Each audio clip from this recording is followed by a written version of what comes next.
Okay, jumping right into the F titles of my collection. Just did E last night, but decided since I have the time, I will get into the next letter. So I've got quite a few to go through. Hopefully it won't have to be two parts, but we'll see. Picked this one up used. So wanted it for a while. It was a good price. That's Fahrenheit 451, which I think is a fantastic, underrated film. Fall of the House of Usher. Part of the MGM Midnight Movies. This really nice box set. If you're a fan of, Ingmar Bergman, Fanny and Alexander. It's a really, really nice set. An amazing movie. It comes with the television version, which is the really long version because it was originally made for TV.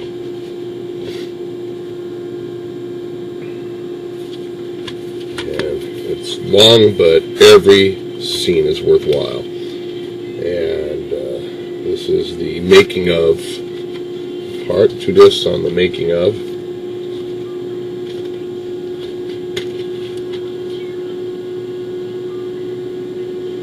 Definitely got a lot of Bergman's trademarks. And this is the theatrical version that grabbed everybody's attention here in the U.S. And it is also worthwhile. So you can't really knock the first, the theatrical one. But, if you find yourself wanting to watch the full one every time, pull it out. Okay. I think a very powerful film about the rise in communism in China and how it destroyed artists' lives and many people's lives. And that is Farewell My Concubine. It's a long, slow-moving film, but for those who like dramas like that, then it's definitely worthwhile. Next up, special edition of Fargo. I'm a Coen Brothers fan. Minus a couple of their movies, but I found this one hysterical. Let's see here. Okay. More Rollins, Requiem for a Vampire, and Fascination. I have this under F's for Fascination, obviously, which I think is the better of the two films. And this is the PAL version, and I got this one originally because it was remastered and it was anamorphic, where the other ones weren't at the time. So they're all on one disc, and Darkside has done a pretty good job with these. Okay, next up, another very underrated film Anchor Bay put out. I don't even know if you can find it anymore. You probably could. Fear No Evil. This is one of those movies that got kind of everything in it, from zombies, which should have been in my zombie collection, but I didn't think about it. The rebirth of Satan in his actually senior high school years, basically, and it's got gore, decent special effects, and it's just a really interesting and fast-moving film. It's got a kind of a punk rock soundtrack in parts in the high school scenes. Yeah, this one not necessarily starts with an F, but film noir box set, so it's in the Fs. That way, I'm in the mood for my film noir box set. I know exactly where to go get it. This comes with, I'll just stick them out and show you. This will probably be a two-parter video now that I think of it.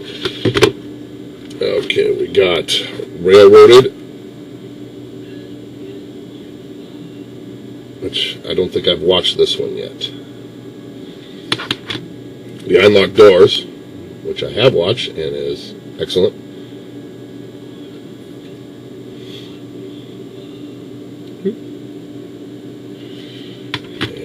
Hangmen Also Die, which I have also watched and enjoyed.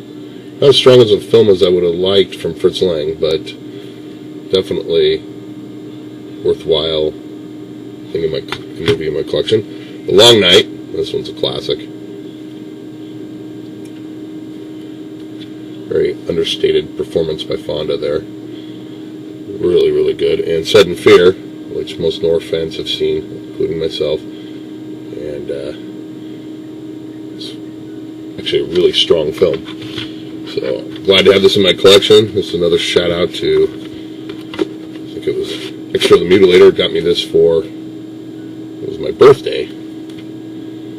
So great thing to have in my collection. Next up, I just got these recently because they were like at Big Lots. And that's Final Destination. These movies are not perfect, but they're a lot of fun, and some of the gore sequences are just awesome. So cheap thrills, I guess, but I really enjoy them. And that's Final Destination 1 and 2, and I don't have 3 yet. Maybe when it shows up there for $3 at Big Lots. And I don't have that many TV sets, but I really enjoyed this one. Firefly, produced by Joss Whedon, and then of course there was the movie that came out called Serenity. I also have that, but you won't see that till the S's. Anyways, it's kind of like a western in outer space, and it's just a lot of fun. I really like the characters on it. Okay, Fireworks. It's a brilliant movie. Lots of violence.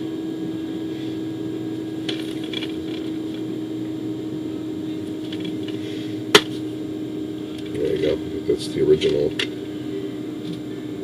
movie poster. I'm not 100% sure there, so I don't know if Hannah Bai means fireworks, but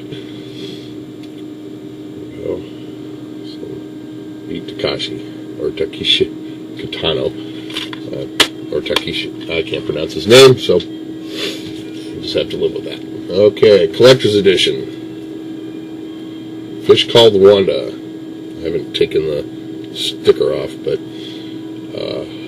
if you're a Monty Python fan, you might also want to check this one out. It's got a lot of dark humor, and it makes me laugh out loud. Guess I'm just sick and twisted. Another movie that I find hysterical and pulls at the heartstrings. A man dealing with his wife's death, and a disc jockey that's dealing with the fact that he might have created the death, and how they interact together and heal each other. Very good. It's not like any of Terry Gilliam's other films, but I think it's very worthwhile. The Terry Gilliam flushes are there. You've got a big knight running around that looks really awesome. Of course, the westerns, got plenty of those, and love them. That's Clint Eastwood's A Fistful of Dollars.